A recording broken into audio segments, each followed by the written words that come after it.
Welcome to another Demarcation Media Mega Construx review. Today we're going to be looking at the Hijacked Ghost set. This is one of the new Wave Halo Infinite sets, and I'm actually very excited to take a look at it. So real quick, let's take a look at the box. Obviously, our Spartan here has taken the Ghost and is now using it to attack the Banished troops here.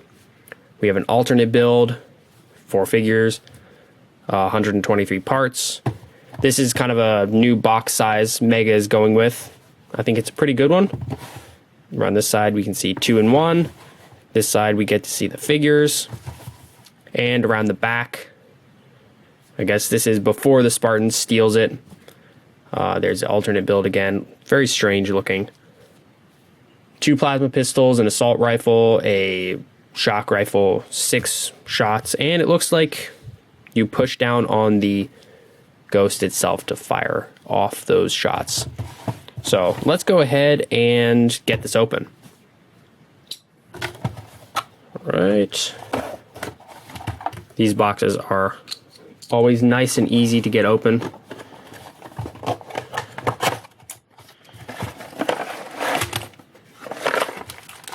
Okay, that was weird. Just kind of the brute wanted to come out and nothing else.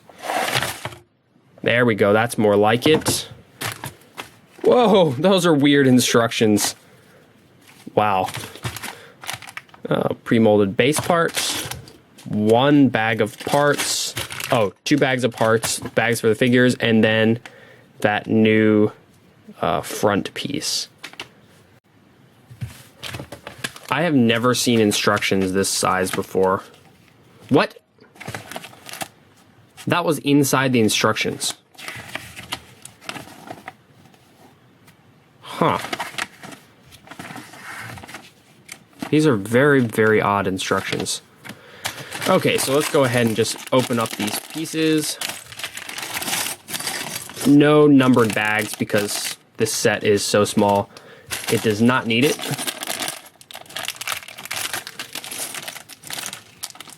There's the shock rifle. It looks like it's in black. Wait a minute. Where? Okay, so our AR is in black. That's cool. A lot of the Infinite Wave has come with gray. But where is the ammo counter? Oh, there it is. Okay, so in this bag is where the ammo counter is. I hate this. I hate having to find the ammo counter every time. That's a pain in the butt. Okay, so there is everything all put together, and we have some interesting issues to talk about.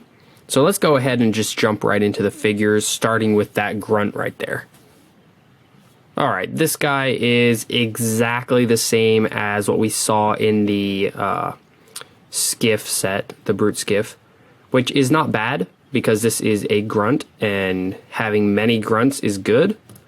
His head moves around perfectly fine, no real sticky issues there. And he has a red plasma pistol.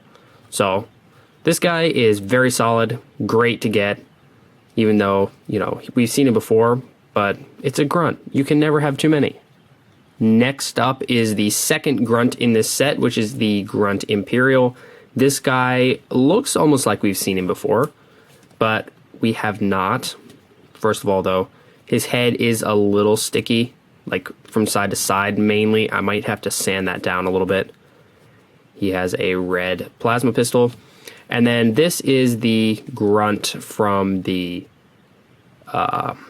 turret takedown set. No, defense point showdown, sorry. And he is just kind of darker all around. Even the red seems to be a little bit darker. So that's pretty cool. And it looks like this guy doesn't really get much in the way of eye print, whereas this guy kind of has like a little glowy bit. So they are different, not exactly the same. So aside from the head being sticky, this is another great figure to get. Here is the Brute Warrior, and he is sporting the kind of half armor design, where he's got the shoulder armor and then the leg armor, but none on the other side. This guy is exactly the same as what we saw in the Mercenary Combat Unit, because he has the red shoulder armor, and that's about the only thing that differentiates him from any of the other Brute Warriors. He's just another army builder. And of course, there's good old Craig. Go ahead and put that back on. Black bolt action rifle. Yep, pretty generic, but again, this is an army builder figure, so it's not bad to get more. And here's where things start to get a little dicey. So this is the Spartan Anubis, which is a pretty cool name, and it's a pretty cool looking armor set overall. It's got a really cool helmet and cool chest plate, which we have seen this chest plate on the Series 13 Trailblazer.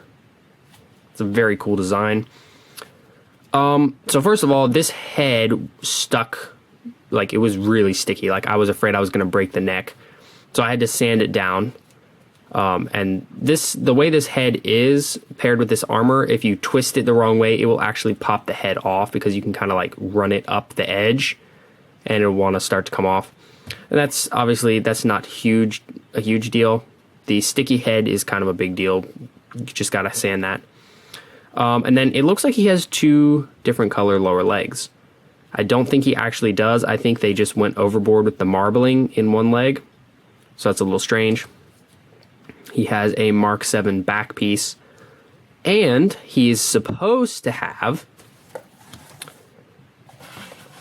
Mark 7 shoulders. He does not have Mark 7 shoulders. He comes with these, I don't know what exactly those shoulder pads are called. They're Reach ones. And I checked and checked and checked, and I thought maybe the box was printed wrong. No, the box was not printed wrong. The instructions confirmed it. So I find that very weird, and I'm curious now if anybody else has gotten these shoulder pads instead of the Mark 7 shoulder pads. So if you have the set, let me know down in the comments what shoulder armor you ended up getting. Now we're up closer, we can look at that Anubis helmet. It's cast in gray and then green is painted on over top, which leaves the green a little bit dark, but it's not bad. Looks like on this side it really got kind of applied too lightly. This side is pretty good. And then that visor. And then we will bring in the Mark 7 from the skiff. They look pretty good next to each other. And you can pop and swap parts because it's, I think, the same green. Looks to me like the same green.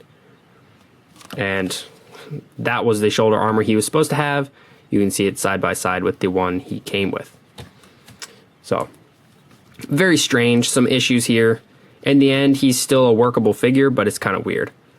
And then, of course, his weapon is a black AR. And like I said, we've seen a lot of gray ARs in the Infinite Wave, but this one is black, and I'm happy to see it.